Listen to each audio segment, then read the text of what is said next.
Hi folks, Florida Man here, bringing you another part of Basics of Italy. This is Basics of Italy, Contorno. My understanding is that the role of contorno in an Italian meal is that of a vegetable dish. In other words, it's the part of the meal that you eat, not usually because it's your favorite, but because you know it's good for you. For this video, we are therefore going to take a pessimistic look at Italy, and try to figure out how to survive as Italy when you don't have a good game, when you're doing poorly. Although that's not a fun possibility to entertain, knowing what to do in that situation is absolutely good for you, as someone who is playing Italy. I've recently examined the statistics of playing as Italy, and I can tell you that Italy is realistically, statistically, the least likely country to solo. That's not meant to bring you down as the player who is assigned the Italian power, it's just an unpleasant reality that we have to face up to and prepare for. It's especially important to prepare for the possibility of a game where you're not doing well, because my statistical sources showed that in addition to being the least likely to win out of all the major powers, Italy is also the least likely to be included in an eventual draw. Truly, Italy is the best example of diplomacy not being as balanced of a game as we would like to imagine it is. What all this means is that your understanding of playing as Italy isn't complete unless you have an idea about how to survive the game if it's going badly. Looking at Italy's position, there are 4 or 5 different stances you can generally take in terms of trying to survive in the mid to late game if you start to become pretty sure you're no longer in the running for a win. A lot of Italy players, unfortunately, never grow much beyond the initial 4 centers. If that happens to you, there are 2 pretty decent paths you can try and take to survive. The first is to try and hold out with more or less those 4 centers. If you can keep one ally who will support you holding your own in the Ionian or Tyrrhenian Sea, you can make it take a very long time for Turkey or France to advance against you by sea. If you're patient and you make correct guesses and your ally does not betray you or vice versa, then you can survive for a while that way. If you start to lose significant ground, you veer onto the second path, where you have to try picking a center or 2 to hunker down in. There is a right and a wrong way to do this. If you choose to hunker down in Venice, you probably won't be able to hold it against an attack from the east, because there are so many spaces accessible from the east that Venice can be attacked from: Apulia, Adriatic Sea, Trieste, and Tyrolia, while Venice can only be supported from the west from Piedmont, Tuscany, and Rome, and that's if you're lucky and those spaces have armies in them instead of fleets. If you choose to hunker down in Rome, on the other hand, you'll have a harder time holding it against an attack from the west, because you can only get support from the east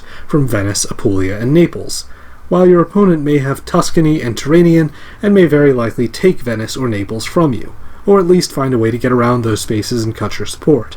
However, the most interesting option, if you really start to fall apart, but are able to organize your affairs pretty well before you collapse, is to try and hole up in Tunis. Tunis is an important center for many reasons, but the primary one is that it forms an important part of the stalemate line that Turkey or Austria, and France or England, may be fighting over in the aftermath of your collapse. Tunis is a single center, but because of that unusual positioning, it takes on an importance disproportionate to that fact. What that means is that if you've been defeated, and Turkey and France are fighting back and forth over your home centers, or possibly even if one of them has already dominated your home centers, Tunis might still be a viable option for you to hide in. Even the power that was previously trying to take your stuff and remove you from play might support you holding out in Tunis, if you make the argument that the other player is going to get over the stalemate line otherwise. For skilled players, this is a meaningful and frequently persuasive argument, and although it's a big risk to go down to one center, if you know that you're going to lose your homeland, Tunis is frequently the best place to be. If you play your cards right, holding that single center might even secure your place in a draw. You may have noticed the word "if" appearing a great deal in those last couple paragraphs of explanation. The reason why that word occurs a lot is twofold. The first reason is that no 2 games are alike. But the second reason is that unfortunately, in the situation where you never grew beyond your first 4 or 5 centers, your survival is very much a matter of chance. You will be lucky if you endure your first significant attack, if that's the case. Even if your diplomacy is amazing, I would still call you lucky if you survived that situation. It's much better to have gotten more centers, and to be looking at defending from a different, stronger position. We'll look at that next. If you attacked France in the early game and successfully subdued them, you should consider trying to form a bottleneck for whoever is attacking you, using the French spaces as part of your defense.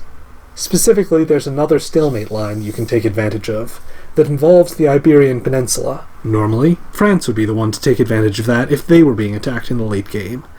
But if you've removed them, it could be your saving grace. If you hole up in Spain and Portugal, or even Portugal alone, it can be incredibly difficult for someone to eliminate you, especially if you have an ally who is also cognizant of a solo threat that this person represents. If you attacked Turkey in the early game and defeated them, you have another area where you can hide. The Turkish homeland is quite famous for being one of the most defensible areas on the map.